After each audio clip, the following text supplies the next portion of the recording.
En 30 minutos, MF Economía e Inversiones y Radio 1000 te traen los principales temas económicos del mundo y de Paraguay con Economía a 1000. Este podcast es presentado por la Bolsa de Valores de Asunción, promoviendo los valores del mercado. Muy buenos días, bienvenidos a una emisión más aquí de Economía 1000. Muchas gracias por acompañarnos, como todos los días aquí en piso, Fabricio Filippi y Prince Otto. ¿Cómo estamos, Fabricio? ¿Qué tal? Bienvenido. Todo bien, Prince. ¿Vos cómo estás? Todo en orden, muy ansiosa por la entrevista que tenemos ya en breve y enseguida llega nuestro invitado de hoy, así que mientras hacemos el pimponeo de las principales noticias económicas del día, ¿te parece? Perfecto, arranquemos. Adelante, compañero. MF Economía e Inversiones presenta las principales noticias económicas de Paraguay y el mundo. En el ámbito internacional, Bloomberg en línea informa que las empresas automotrices están evaluando sus estrategias de inversión en Estados Unidos en medio de la incertidumbre generada por los aranceles comerciales de Donald Trump.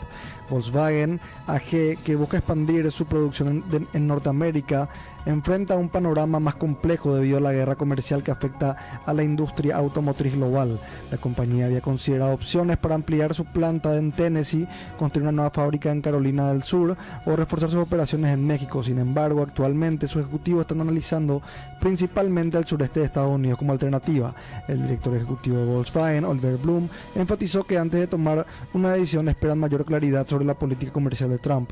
Durante una conferencia de prensa, Blume insistió en la necesidad de definir un marco concreto para la inversión, destacando la importancia de la estabilidad en el comercio internacional para la industria automotriz. La decisión final de la empresa dependerá del desarrollo de las negociaciones y del impacto que pueda tener las políticas arancelarias en la competitividad y costo de producción. Y esto, Prince, va en línea con todo lo que estuvimos hablando en estos días sobre los aranceles impuestos por el gobierno de Donald Trump, tanto a los aceros y aluminios, que esto, como sabemos, va a tener una repercusión clave en lo que vendrían siendo los bienes automotrices, en la industria de electrodomésticos y la industria de tecnología.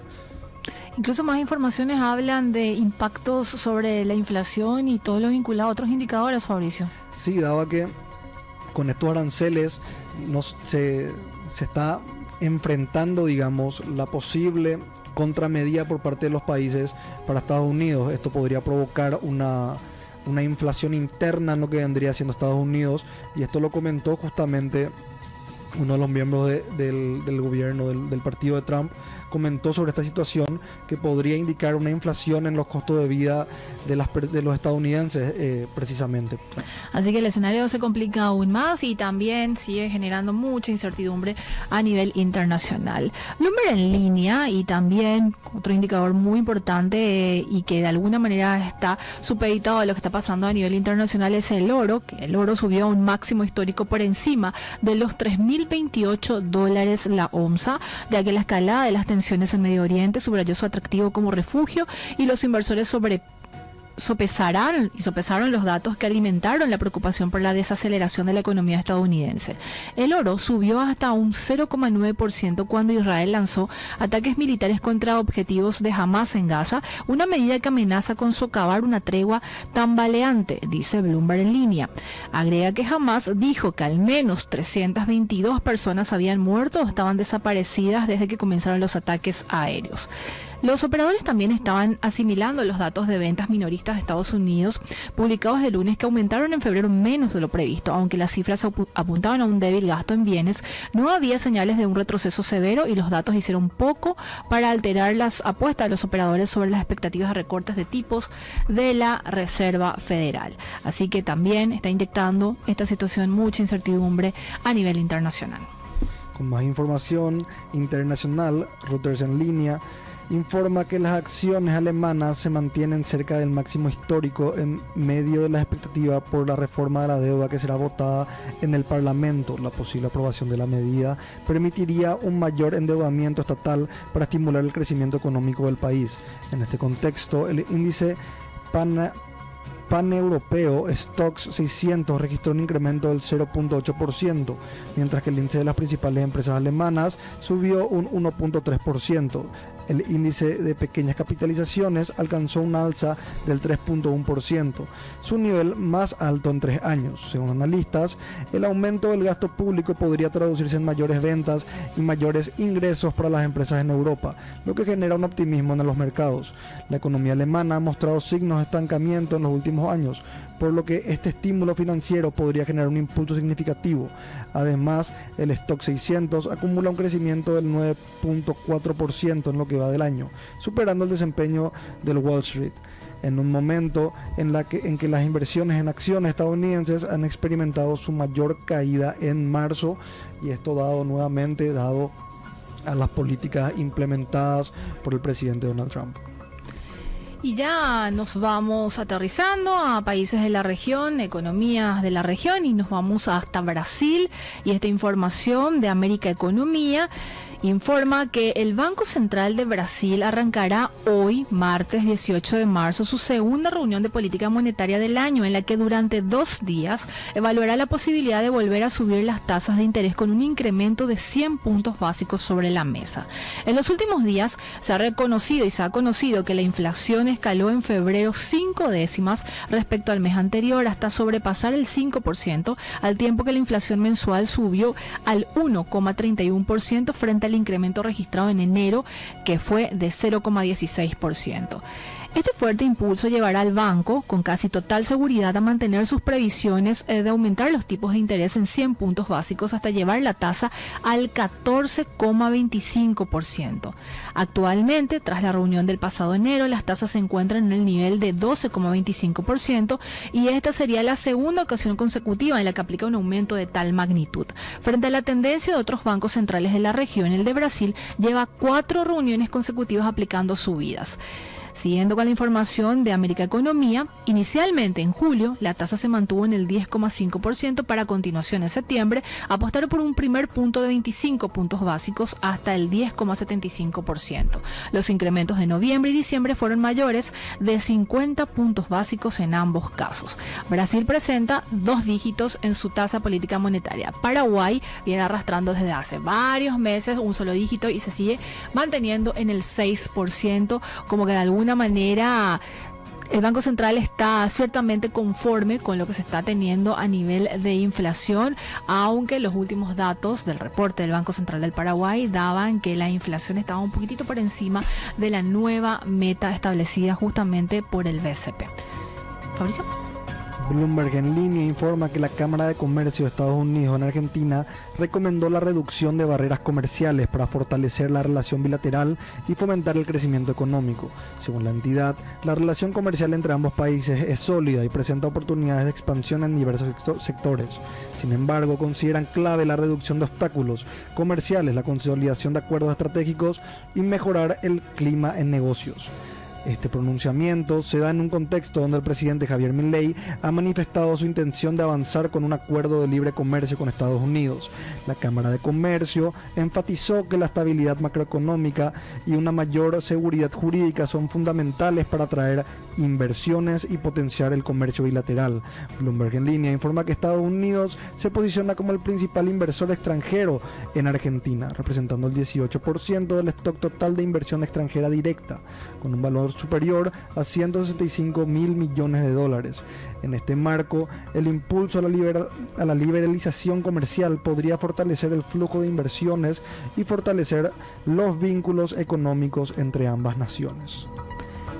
De ese país nos vamos ahora a Uruguay. De acuerdo con Ámbito.com, el rubro ovino parecería repuntar en los 2 primeros meses del año, colocando un total de 41,6 millones de dólares y representando un aumento del 11,6% de manera interanual, acorde a los últimos datos publicados por el Secretariado Uruguayo de la Lana Azul.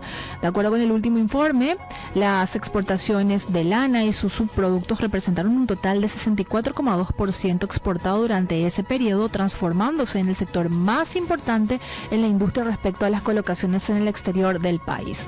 De esta manera, la lana exportó un total de 26,7 millones de dólares durante los primeros 2 meses del año, representando un aumento interanual del 12%. Respecto al volumen, se colocaron un total de 7,2 millones de kilos de lana, un 7,9% más que en el mismo periodo el año pasado, es lo que reporta Ámbito.com. Ya adentrándonos a lo que vendría siendo el ámbito nacional, las faltas de lluvia. Valor Agrícola informa que la falta de lluvia y las altas temperaturas continúan afectando a los productores en varias regiones de Paraguay, especialmente en Caguazú, Itapúa, San Pedro y Alto Paraná. Si bien se reportan daños en cultivos como la soja y el maíz, algunos agricultores mantienen expectativas de recuperación en la safriña. Flaminio Núñez, productor de Caguazú, indicó que las lluvias recientes no fueron suficientes para revertir el impacto de las sequías y el calor en los cultivos. En particular, la safriña no alcanzará los niveles esperados, mientras que la cosecha principal de soja tuvo resultados mixtos, con algunos productos logrando salvar parte de su producción y otros registrando pérdidas. Por otro lado, Rubén Sanabria, productor de Alto Paraná, expresó una visión más optimista. Señaló que las lluvias recientes beneficiaron al maíz y a la safriña de soja, permitiendo una mejor recuperación de los cultivos, destacando que la cosecha de soja en la región concluyó con buenos resultados y que con las lluvias se esperará un desarrollo favorable del maíz y la safriña en las próximas semanas.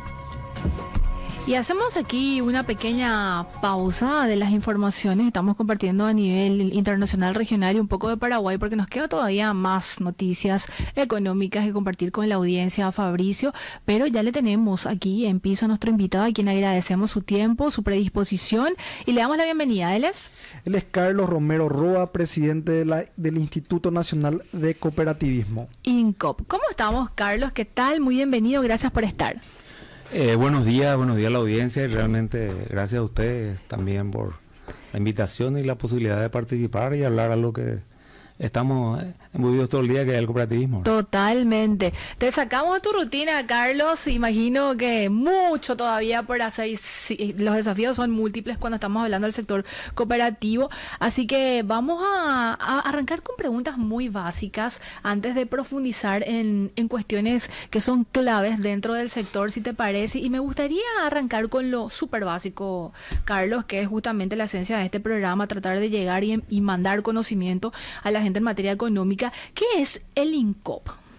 El INCOP es el Instituto Nacional de Cooperativismo, es el organismo regulador del sistema cooperativo, es el ente administrador del sistema cooperativo paraguayo, el que fija las normas de manejo de las cooperativas. Algo establecido, el sistema cooperativo está establecido en el artículo 13 de la Constitución Nacional, dentro de su autonomía y dentro de ese esquema de control se encuentra el INCOP. ¿Hace cuánto está como instituto? Y depende del presupuesto, ¿verdad, Carlos? Sí, depende básicamente está dentro del presupuesto nacional general de la Nación. Hoy decimos nosotros que el 70% del presupuesto es fuente 30, quiere decir que origen es recursos que aportan el sector cooperativo por los diversos sistemas de aportes que tiene y que es soporte al manejo institucional, ¿verdad? La ley de cooperativas tiene, dos escenarios. Tiene una primera ley, la ley 438 del año 1994, mucho tiempo atrás, que suplantó a la ley 349, que históricamente la ley 349 de la Dirección General de Cooperativismo fue la primera ley de cooperativas en el Paraguay del año 1973. En el 94 se cambia por el nombre de Dirección General de Cooperativismo por Instituto Nacional de Cooperativismo, pero bajo una dependencia del Ministerio de Agricultura y Ganadería. Y a partir del 2005, o sea, se cumplió 20 años de la vigencia de la ley de la ley de autonomía del INCOP, que es la 1667, ¿verdad? Que es la que rige, los destinos en forma autonómicamente, o sea, lo convierte al Instituto Nacional de Cooperativismo en una entidad autónoma, pero su vínculo con el Poder Ejecutivo y a través del sistema de presupuesto es a través del Ministerio de Agricultura y Ganadería. Carlos, muy clara este proceso para que justamente podamos también entender que de alguna manera el INCOP va cobrando mucha más autonomía de un tiempo a esta parte, y le diste de hecho los números que reflejan eso. Con respecto a cuántas cooperativas se tienen en el país, ¿cuándo tiene registro el INCOP en ese sentido? En este momento el registro de cooperativas está en 601 cooperativas empezamos el año 2025, registradas, habilitadas. ¿En todo el país? En todo el país. Sí. Vienen categorizadas por activos. Eso podemos aterrizar más, Carlos. Sí, vienen categorizadas por activos y ese número de cooperativas tiene una variable, o sea que también nosotros llevamos un sistema de cancelación y hay también un sistema de habilitación de nuevas cooperativas que se dan a lo largo del tiempo. O sea, nosotros por información, por verificación y muchas veces anteriormente era mucho más fácil crear una cooperativa. Es cierto. Directamente conforme a la ley, 20 personas, se creaba la cooperativa y que fueron abultando el número de cooperativas porque aparecían muchas cooperativas casi en todos los lugares. Pero el incumplimiento de documentación y de las normas y sobre todo la presentación ha ido reflejando también en la disminución, y hoy en día también hay una normativa desde el INCOD que básicamente para crear una cooperativa se tiene que hacer unos trabajos básicos que demoran más o menos 180 días y tener un capital mínimo en relación al área que quiere trabajar, y en ese sentido se mantiene más o menos en la cantidad de cooperativas que hemos eliminado en relación a la cantidad de cooperativas que, o sea, se le ha cancelado a la personería jurídica en relación a las creadas en el año 2024, por ejemplo, ¿verdad? Sí. Carlos, hablabas de un trabajo mínimo y también de un capital como para establecerse. ¿Qué es lo que cambió si lo comparamos con, lo que actualmente se exige, digo? Y lo que cambió actualmente, o sea, ya no es una exigencia nueva, sí. Viene de prácticamente 4 años atrás. Okay. El esquema es que tiene un capital mínimo de alrededor de las cooperativas de ahorro y crédito de movimiento de 50 millones de guaraníes de gerenciamiento y movimiento ya como precooperativa que tiene que ir haciendo la entidad para que llegue al reconocimiento. Ese es un trabajo que demora aproximadamente 6 meses, o se le da un tiempo de 6 meses para que inicie como prueba, cómo va trabajando antes de un reconocimiento y una personería formal. Y las de ahorro, las de producción son 30 millones de guaraníes más o menos. Esos son los montos establecidos que están en una resolución ya que se viene aplicando, que de alguna manera reguló simplemente la conformación, la intención, por decir, muy lindo, muy digamos, muy loable, muy sociable, sí. Pero de repente si no funciona también como sistema y como sistema económico social tampoco surte efectos. Tengo entendido ya la política en su momento de lo que fue el Consejo Directivo del INCO en el periodo anterior. ¿Y el capital tiene que ser solo en guaraníes o también está abierto para que sean dólares? No, el capital de la cooperativa está en los certificados de aportación. Y el valor de los certificados de aportación se fijan en guaraníes y lo establece el estatuto de cada entidad.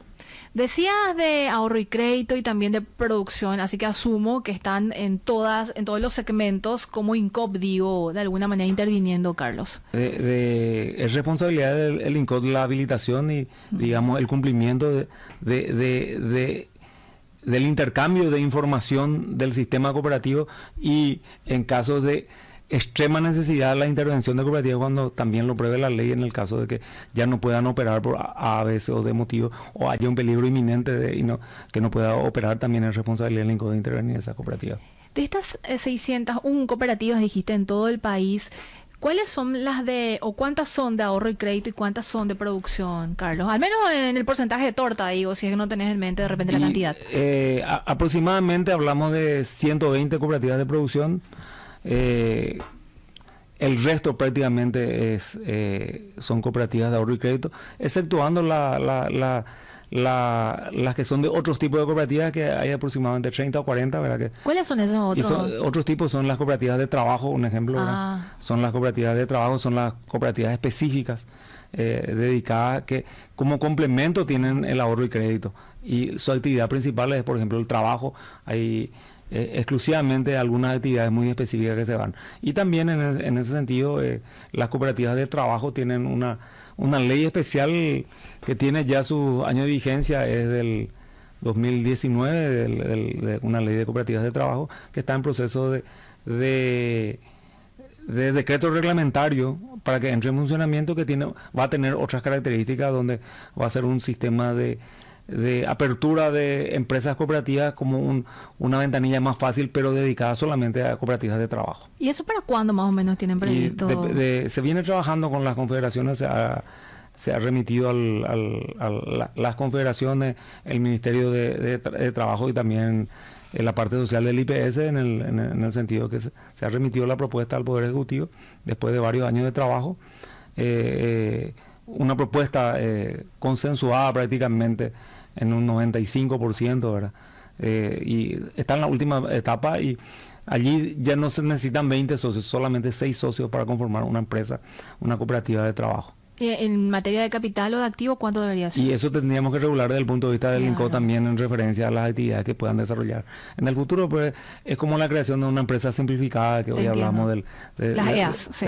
Es similar a las EAS, sí. Pero desde el punto de vista cooperativo, donde los dueños van a ser los socios cooperativos, pero que también pueden contratar personal o situaciones cumpliendo en ambos casos con las normas laborales, las normas sociales, como empresa cooperativa, y puedan participar en el sistema de trabajo agrupado dentro del país. Este es como un proceso también de avance, imagino, del sector cooperativo, de ir incorporando otro tipo, vamos a decirle, de cooperativas, que de alguna manera vayamos como país ayornándonos a los estándares internacionales, Carlos, imagino. Y hay otra ventana también de incluir otro tipo de cooperativas, de esencia, digo. Realmente las cooperativas de trabajo tienen alta incidencia en el Mercosur. Tanto en la Argentina, en el Brasil y en el Uruguay, son las cooperativas de trabajo han implementado, son mecanismos de creación de empresas donde el trabajo cooperativo, pero sumando mano de obra de repente que sean empleados. Es un esquema muy desarrollado a nivel mundial, pero en especial en el Mercosur hay buenas experiencias argentinas, brasileñas y uruguayas, que llevan también a Paraguay como esencia. Básicamente lo que se viene trabajando también como pedido de formación son las escuelas escolares, o sea, las cooperativas escolares, que si bien no tienen una reglamentación especial, son prácticas que se promueven en el sector estudiantil, en los colegios, las cooperativas escolares, digamos, como conocimiento, manejo, y pensando en el futuro que de allí tienen que salir los líderes cooperativos. En Paraguay no está todavía en ningún tipo de institución como elaborado como proyecto ni nada, ¿verdad? De las escuelas cooperativas. No, hay varios colegios, sí, ya tienen qué interesante, su cooperativa estudiantil a nivel de colegio, a nivel que terminan en la media normalmente, y hay varios colegios de origen cooperativo luego que tienen también, y hay colegios también del orden público que ya vienen trabajando con asistencia sobre todo de gente del sector cooperativo, asistiendo, y vienen trabajando con el esquema cooperativo dentro del ámbito y dentro de la masa escolar, en sus diversas etapas de la vida estudiantil, ¿verdad? Qué interesante, Carlos. Tengo que decir que desconocía esa parte, y justamente tratamos también en este programa de dar un poco de luz a situaciones como esas, de avance que se está teniendo a nivel también país. Con respecto a... perdón la pregunta un poco básica, pero hay mucha gente también que se pregunta, aunque el título ya básicamente te diga, pero me gustaría igual plantearte, cuando estamos hablando de las cooperativas de ahorro y crédito, las de producción, ¿cuáles serían estas características, al menos si tengamos que mencionarle 3 de cada una de ellas para poder identificar, no, esta es de ahorro y crédito, esta es la de producción, la de trabajo ya nos quedó claro porque justamente estabas conceptualizando? Y la característica principal es la actividad que se dedica. Así es. Las de ahorro y crédito son las que, como su nombre le dice, prioritariamente su mayor activo está dentro de lo que son los créditos y los ahorros. O sea, la gran mayoría inicia por el crédito y va sosteniendo después con el ahorro. Y las de producción es básicamente dedicada al mundo productivo, ¿verdad? De los que son las cooperativas. Son las pequeñas y grandes productoras, tanto por el extremo que decimos, tenemos cooperativas que producen desde soja, trigo, maíz, y por el otro lado tenemos las cooperativas también de pequeños productores que producen productos hortícolas, comercializan todo juntos, tienen esquemas, tienen puestos en el mercado de abasto. Hay una central de cooperativas, de pequeñas cooperativas habilitada en el mercado de abasto, que tiene un gran volumen de venta, de producción de socios, de pequeños productores, sobre todo en la línea frutícola, hortícola. Tengo entendido también que se clasifican por tipos, ¿es así? Y son los tipos, o sea, son los no tipos. Digo tipo A, B, C no, ese se refiere al nivel de activos. Las de categoría A son las cooperativas que tienen más de 50.000 millones de guaraníes en activos. ¿Cuánto representan dentro de la torta más o menos? Y dentro de la torta de las 600 estamos hablando alrededor entre central y cooperativa, casi 100, 90 más o menos de las cooperativas. Después tenemos las de B, las de la categoría B, las que son entre 5.000 y 50.000, antes de 50.000 en activos. Ya. Y las menores de 5.000, las menores de 3.000 realmente. Son las de categoría C. Y si vamos nuevamente a la torta, encontramos de las B aproximadamente otras 120, 130, y el resto son categorías de tipo C, son incipientes en proceso de manejo de las condiciones. No puedo dejar de preguntarte esto, Carlos, pero te dejo ahí picando, porque a la vuelta del corte obviamente tenemos muchas más preguntas, y ahí Fabricio también confeccionó una serie de consultas, porque el tema es muy interesante. Hablabas de la intervención puntual del INCOP, y hemos visto de un tiempo a esta parte, de hecho, algunos casos que se destaparon y que termina preocupando también a los socios, que finalmente son los que terminan constituyendo, por decirlo así, la cooperativa de origen en ese sentido. Y me gustaría que pudieras también explicarnos cómo se fue dando este proceso, cómo se dan estas denuncias, cuál es la intervención puntual que tiene el INCOP en ese sentido, y sobre todo la garantía que tiene el socio de esta o de determinadas cooperativas cuando se presentan situaciones complejas en las que el INCOP e incluso la justicia tiene que intervenir. ¿Te parece si dejamos con esa pregunta? Sin problema. Gracias, Carlos. Vamos a nuestra primera pausa y a la vuelta seguimos con Carlos del INCOP. Sigue escuchando Economía Mil, y yo estoy alucinando con la vista que tenemos ahí. Los compañeros nos dan el soporte, ahora sacaron, ¿verdad? Pero realmente estoy alucinando por nuestra imagen ahí, Fabricio y la mía. Pero acá esta es una vista panorámica de justamente frente al edificio, así que... Yo pensé que por la otra... Por la otra salimos los dos. Yo pensé que por esa imagen estaba... También, pero me gusta más la otra. Seguimos aquí en Economía Mil en compañía de Carlos Romero Roa, presidente del Instituto Nacional de Cooperativismo INCOP, hablándonos sobre la situación, parte de lo que representa, los desafíos, y ahora vamos a ir abordando y ahondando sobre las perspectivas del sector cooperativo en Paraguay. Carlos, yo dejé pendiente una pregunta y te decía que tenemos una sarta de preguntas, hay una batería de consultas contigo, porque el tema es muy muy interesante y debería también ser foco dentro del conjunto de políticas públicas del Estado, creería yo, porque obviamente la esencia del sector cooperativo debería de impulsar y seguir impulsando el desarrollo y el crecimiento también del país. Y te preguntaba con respecto a estas denuncias, a incluso intervenciones puntuales del INCOP en cooperativas, ¿cómo se da este proceso? ¿Tiene como una denuncia, tiene un proceso de análisis por parte del INCOP para hacer una intervención puntual e incluso involucrar a la justicia? ¿Cómo se da esto? Realmente todo el proceso cooperativo, debido a la autonomía que tienen las cooperativas, nosotros tenemos también mecanismos de control que nosotros le denominamos alerta temprana, que es el estado financiero de las cooperativas, tanto de producción como de ahorro y crédito, y otros tipos de cooperativas están obligados a remitir informes que nos permiten a nosotros ir clasificando, y sobre todo es como un tablero en colores, por eso la alerta. ¿Y lo hacen de manera mensual, trimestral? ¿Cómo lo hacen? De manera mensual, okay, con rendimiento, y cuando la sumatoria de alertas sí, nos emiten el color rojo, nos llama la atención, y la primera parte se basa en informes, la segunda en una fiscalización, y la tercera en una intervención, ¿verdad?, en relación a lo que tiene. La intervención se da solamente conforme a la ley 438 cuando existe un peligro inminente de que implique la falta de la continuidad de la atención al asociado, o la incapacidad que el Consejo de Administración pueda sostener la administración de la cooperativa. Esos serían los mecanismos. Y sí, dentro de ese tren de cosas, nosotros también recibimos las denuncias de los asociados. Pero siempre somos claros también que existe una norma bastante antigua en el sistema del INCOP, que no corresponde, porque hay que decir que el INCOP hoy en día está conformado por un consejo directivo electo en una asamblea por representantes y una presidencia que es electo de una terna de esa misma elección a presidencia de la República. Entonces, el consejo directivo es la máxima autoridad. Sí. En ese sentido, el que define la situación ante cualquier situación es el Consejo, ni siquiera el presidente. El presidente, a los efectos de urgencia, puede tomar bajo cargo de rendir cuenta en la primera sesión al Consejo Directivo del INCOP.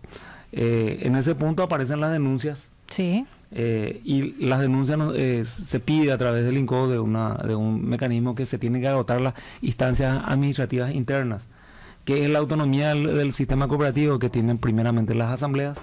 Las asambleas eligen un consejo de administración, es el que le administra al sistema cooperativo de la cooperativa, y tiene un área de control que se denomina Junta de Vigilancia. Entonces, lo primero que el socio, es una costumbre muchas veces que la gente recurre al INCOP ante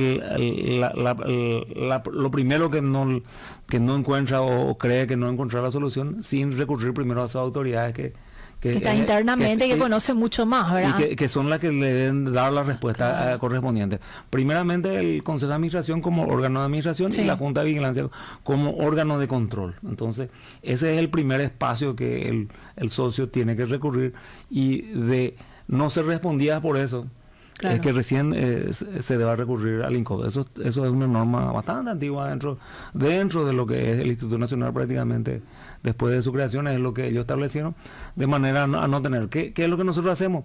Nosotros recibimos la denuncia cuando hoy en día, cuando recibimos alguna denuncia de algún asociado de alguna cooperativa, lo que hacemos es girar al Consejo de Administración de la cooperativa que responda con respecto a esa denuncia, para que nosotros podamos analizar cuál es el criterio que se puede hacer, y sobre todo hacer las recomendaciones normalmente jurídicas o contables de lo que amerite la situación. Ese es el primer estadio de cualquier tipo de denuncia. Después vienen las alertas, y si nosotros llegamos a inconsistencias en las alertas tempranas, en las documentaciones que nos envían, porque mucho de eso, o sea, el 100% de ese sistema de información, pues vía lo que dice vía web. Sí.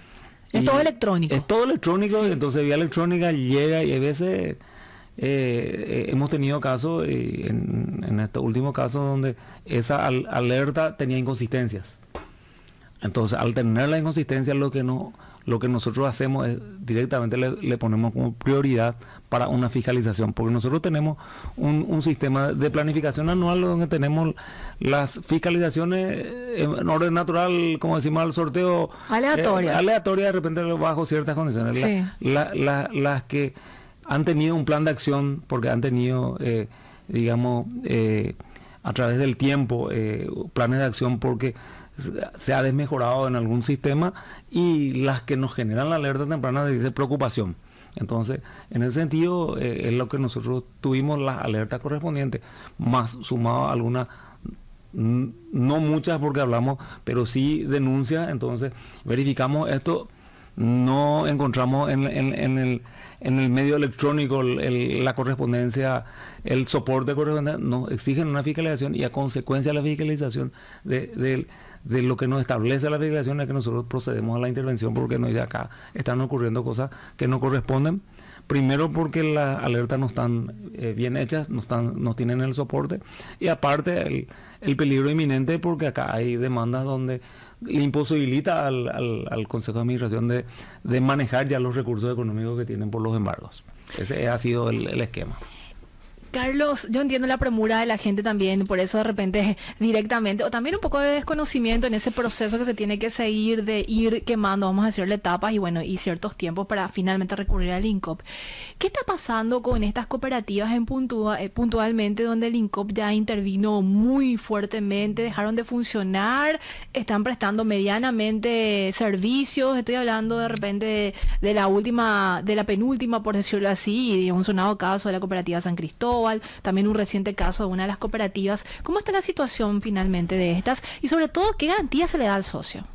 Nosotros el INCOB ha intervenido un caso notorio, el tema de San Cristóbal, hace unos años atrás. Recuerdo. Vienen peleando ellos buscando salir del problema, pero vienen trabajando. O sea, hay veces nosotros pensamos que necesita un impulso, inclusive estuvimos hablando en algún momento, tal vez necesita una absorción, porque está previsto también. Hay una figura de absorción. Es una figura también, pensamos una absorción, pero tiene que haber un acuerdo asambleario de una empresa que le pueda. En este último año han trabajado muchísimo la parte documentaria. Principalmente San Cristóbal ha tenido siempre muchos activos físicos y sobre todo gran parte de la pérdida han absorbido, digamos, por aprobaciones de asamblea con respecto a sus activos que ellos han tenido. Sí. Y hoy están preparando un plan, porque nosotros tenemos tenemos todavía una fiscalización in situ, o sea que tenemos nosotros gente que constantemente está monitoreando esa entidad, porque ha sido una de las categorías A más grandes que ha tenido el país, muy, muy renombrada, y que ha sufrido un descalce financiero bastante fuerte, que difícilmente cualquier entidad financiera se recupere en 1 ni 5 años. Eso mínimo necesita 10 años de soporte, de condiciones, y hoy estamos en un nivel todavía intermedio, buscando salida constantemente. Tenemos reuniones con ellos, les cuesta muchísimo, pero siguen prestando servicio, siguen haciendo unos planes de acción, en el sentido que el INCOB le incita sobre todo a bajar los costos y achicarse a lo máximo que puedan, de manera que de abajo nuevamente volver a empezar. Pero eso no se hace sin la aprobación no se debe hacer o no se puede hacer sin la aprobación de los asociados.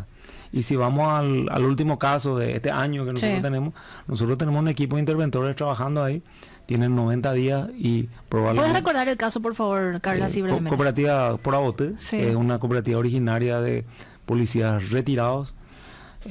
Hay números que no son reales aparentemente en el sentido de ahorros, y hoy lo que está trabajando principalmente la intervención es sobre todo identificar los activos realmente. ¿Por qué? Porque se denota que en un plazo, a un mediano plazo, hace unos años, ellos venían haciendo ciertas adquisiciones inclusive de terreno, de condiciones, que hoy no vemos mucho activo fijo parado, y que le imposibilita tener ¿cómo se dice?, una disponibilidad, y en su momento no devolvieron ahorros que fueron demandados y que hoy provocan embargos en las cuentas. Entonces ya después estaríamos llevando a la asamblea de socios el resultado de todo ese trabajo. Hoy nosotros esa entidad encontramos prácticamente con caja cero. Entonces un activo importante en ahorros que no estaba disponible, o que está invertido en ciertos bienes que necesitamos verificar de la existencia o no, y el valor real de eso para poder determinar qué podemos hacer, ¿verdad? Preguntaba estos dos casos, Carlos, después ya le cedo la palabra, ya me cayó Fabricio, le cedo la palabra a Fabricio, porque son casos que cobraron, vamos a decirle, estadio público, y evidentemente generaron también preocupación en los socios que de alguna manera están dentro de una cooperativa. Y refuerzo esta pregunta que te hacía, Carlos: ¿qué garantías tiene el socio en ese sentido? De repente, si dejó su dinero, el INCOB tiene ahí como una suerte de fondo de garantía. Yo no sé si ahí existe esa figura, como si existe de repente en el sistema financiero nacional. ¿Hay algún tipo de garantía que se le ofrece al socio ante situaciones como estas, que no son típicas, vamos a decirle, se dan como esporádicamente, pero se dan, ¿verdad? Como fondo de garantía no existe. Ok. Eso hay que ser realista. Es un proyecto, decimos, el fondo de garantía del sector de ahorro de la cooperativa tienen como 15 años trabajando. Siempre se ha trabajado, se ha presentado propuestas, pero no se ha avanzado.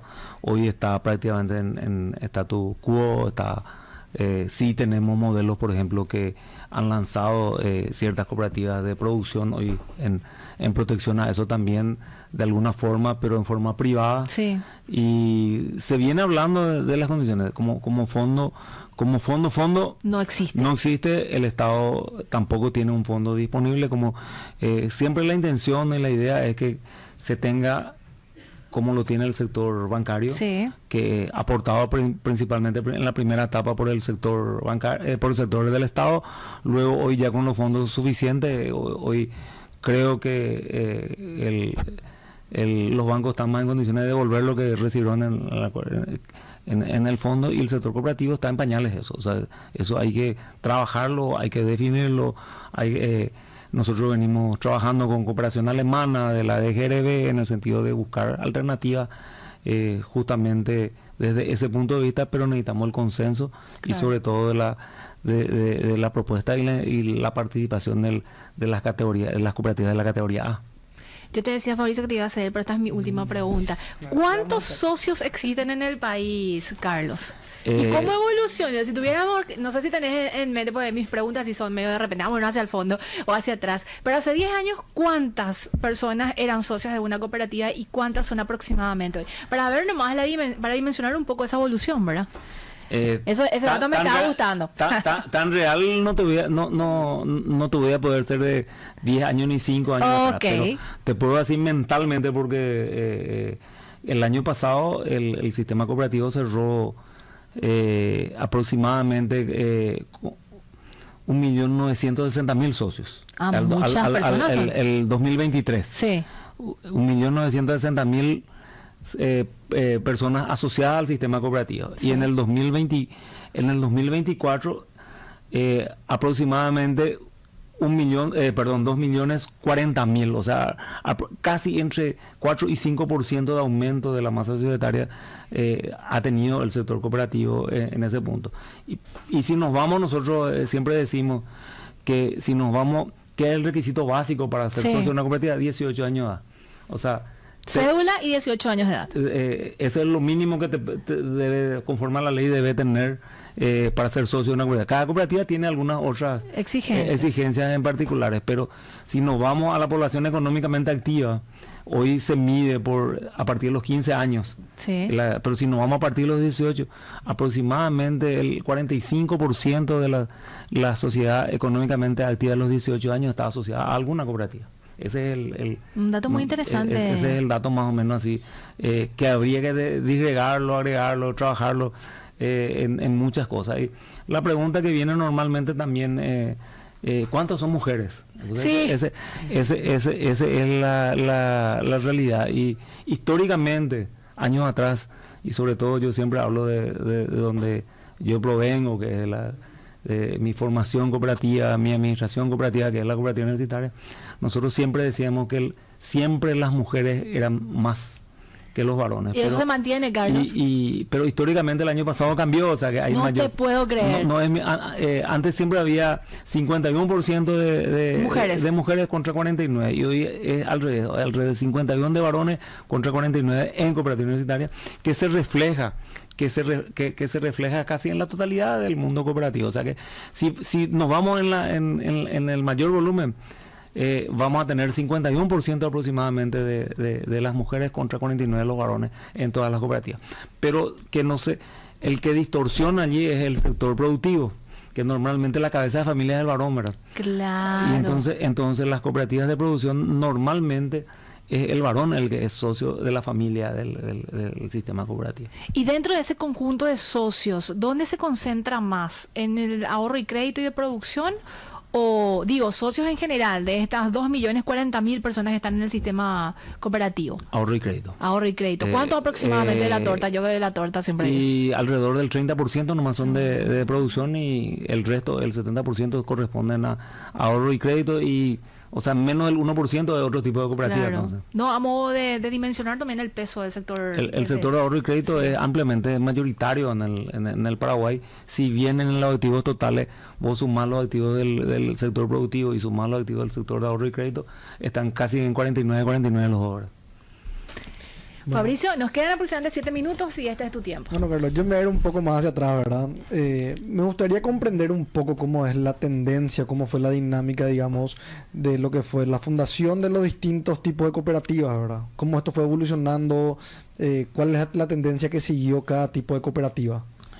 Y yo creo que hay que hacer un análisis histórico ahí. Sí. Las primeras cooperativas del Paraguay son de la década del 50, y donde el mecanismo de reconocimiento de la cooperativa estaba también en la década del 60, por cuestiones políticas, era a través del Ministerio del Interior.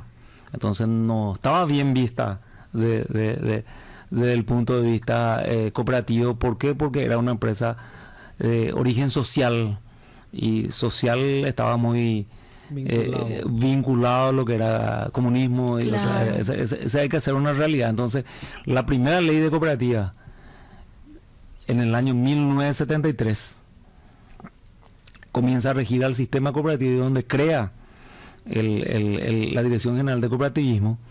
El porcentaje mayor estaba en las cooperativas de producción.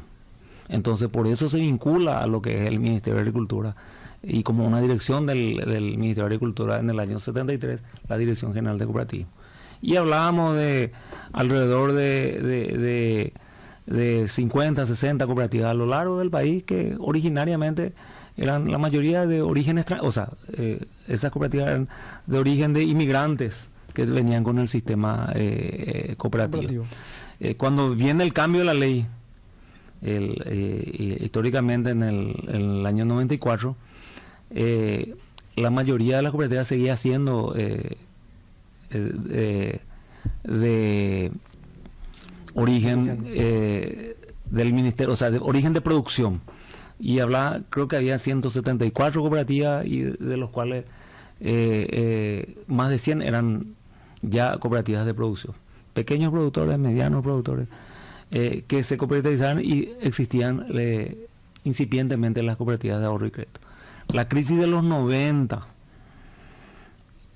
la crisis financiera de los bancos, hace que las cooperativas de ahorro y crédito en el Paraguay den un salto. Ese fue el momento disruptivo. Ese fue el momento realmente donde da un salto el sistema cooperativo, si bien ya existían cooperativas. Sí. Que hoy recordamos los 50 años de muchas cooperativas de ese tiempo, ya existían, que se consolidan más y aparecen las cooperativas hasta en los barrios de Asunción. Se juntaban entre 10, porque la 349 hablaba de 10, la 438 hablaba de 20, ¿verdad? Se juntaban entre 10, 20 personas, creaban su cooperativa y manejaban su caja de ahorro porque no había credibilidad en el sistema financiero. En ese entonces. En ese entonces, y eso dio el impacto, y hay cooperativas que lo capitalizaron muy bien, en el sentido de que el crecimiento, y hoy las ubican en el top 10 de las cooperativas de ahorro y crédito. Y así como apareció en Asunción, aparecieron en las diversas ciudades, en los departamentos de Alto Paraná, por ejemplo, donde el movimiento de gente después de la década del 2000 era altísimo por la movilidad de gente, del comercio que había en Encarnación hoy en día. Son las cabezas después de Asunción o de la zona central, donde hoy se desarrollan las cooperativas.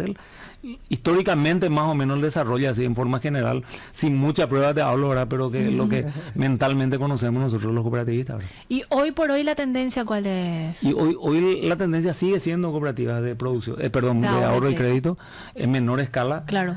No es tan fácil. Hay mucha gente que dice no es tan fácil manejar una cooperativa porque hay que llenar documentos, claro. Hay que hacer y la mayoría que nacieron en su momento eran justamente las que se ordenaron, las que se documentaron, y siempre ha sido el sistema cooperativo un sistema abierto, en el sentido, nunca hubo la doble contabilidad que era mucho tiempo en Paraguay de repente en los diversos negocios, y las cooperativas fueron iniciadoras de ese sistema, y era el principio de lo que la formalidad, y eso dio mucho espacio al sector de cooperativas de ahorro y crédito, la apertura y la creación de numerosas cooperativas en Asunción mismo nosotros vemos, y hoy sigue siendo a pequeña escala, pero pareciera trasladarse un poquito más al interior, pero es mucho más difícil, porque la realidad es que hoy el activo total de cooperativas, nos damos cuenta, se están atomizando en las grandes.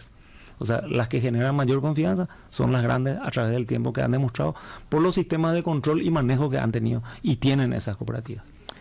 Carlos, con esta pregunta ya te voy dejando. Hablabas de la figura de la absorción como posibilidad para una X cooperativa, que ya comentamos. ¿Hay otra figura que se maneja y que autoriza de alguna manera la ley de cooperativas, como por ejemplo la figura de la fusión? Y si hay un análisis o en carpeta la posibilidad de que algunas de las cooperativas que están a nivel país tengan ese proceso, tanto de absorción como de fusión. Yo sé que el de San Cristóbal es como un planteamiento, pero aparte de ella... la verdad que no existe ninguno en análisis. Sí son abiertas en el sentido de la ley, puede permitir sin problema una absorción, puede permitir una fusión. En algún momento las hubieron, hay antecedentes de fusión realmente que han dado un cambio en pequeñas cooperativas, sobre todo, que han potencializado y sobre todo dando lo que uno no tiene en otros. O sea, yo conozco casos, por ejemplo, de cooperativas de producción se montaron con cooperativas de ahorro y crédito en el interior. Y una complementación así es especial. Y quedaron, y hoy en día, por decirte, el local tenía la de producción, las de ahorro y crédito no tenían local, y generaron juntos, asociaron ellos, y hoy está potencializado, sigue siendo de producción y sigue siendo ahorro y crédito ahora. ¿Qué le dirías a aquella persona que nos está escuchando y nos está siguiendo, Carlos? ¿Por qué tendría que asociarse a una cooperativa si es que no está todavía asociada a una? Y yo creo que es importante recordar que lo primero, en el 2025 recordamos el Año Internacional de las Cooperativas. ¿Y por qué recordamos el Año Internacional de las Cooperativas? Porque la Asamblea de las Naciones Unidas, un 17 de junio del 2024, por segunda vez en 15 años, reconoce al sector cooperativo como empresas que buscan mejorar la calidad de vida. Entonces, el deseo de todo cooperativista es una mejor organización, una mejor vida, mejores condiciones en todos los aspectos. Pero para eso tenemos que trabajarlo, tenemos que establecer las medidas, tenemos que cumplir y tenemos que marcar las líneas de lo que queremos nosotros para el sector. Muchos desafíos todavía. Muchos desafíos, pero en el mundo se reconoce como año internacional por el efecto a nivel mundial que tienen este tipo de empresas, que tienen cercanos, tienen más de 175 años en este momento, que las cooperativas donde nacen en los momentos de crisis. Y acá se demostró, Lo demostrado estaba acá en Paraguay. Y donde se inició en plena revolución industrial en Inglaterra, donde el hambre y la escasez de trabajo permitían que los cooperativistas se organicen para poner un supermercado. Y normalmente en los momentos donde hay, como decimos, donde hay mucho movimiento de dinero, hay mucha circulación, las cooperativas tienden a quedarse un poquito más. Y sin embargo, cuando hay escasez, donde mejor sacan las garras para poder administrar son las cooperativas las que están allí. Y eso se da en el ámbito productivo, se da con la sequía también, se da con la disminución de costos, se da con la implementación de máquinas, en ambos casos. Y con el trabajo esperemos también con la nueva reglamentación que tengamos empresas realmente que sean sociedades económicas cooperativas que puedan participar dentro del mercado nacional, ¿verdad? Carlos, yo te puedo comprometer públicamente para otro capítulo contigo en el siguiente sentido. Nos faltó abordar, por ejemplo, cómo se fija la tasa de interés, temas créditos, tema depósito, cómo está el volumen, etcétera, etcétera. ¿Podemos comprometerte para otro capítulo? Sí, yo creo que son cosas que tenemos que hablar importante del sector cooperativo, sobre todo trabajar un poquito en educación financiera. Totalmente, coincido totalmente contigo. Yo creo que es el medio, la comunicación y no es simplemente, esos son los puntos que muchísimo necesitamos hablar y pueden haber muchas recetas. Cualquiera de las recetas pueden ser útiles, toda vez que brinde beneficio a la sociedad. Totalmente. Ahí ya tenemos que irnos, agradecerle a Carlos. Fabricio, ¿nos reencontramos mañana? Nos reencontramos mañana. Gracias, Carlos. Un feliz martes. Carlos. Muchas gracias a ustedes por la invitación y estamos a las órdenes. Estuvimos con Carlos Romero Roa, presidente del Instituto Nacional de Cooperativismo, INCOP. Nos despedimos. Que tengan un excelente martes. Este podcast es presentado por la Bolsa de Valores de Asunción, promoviendo los valores del mercado.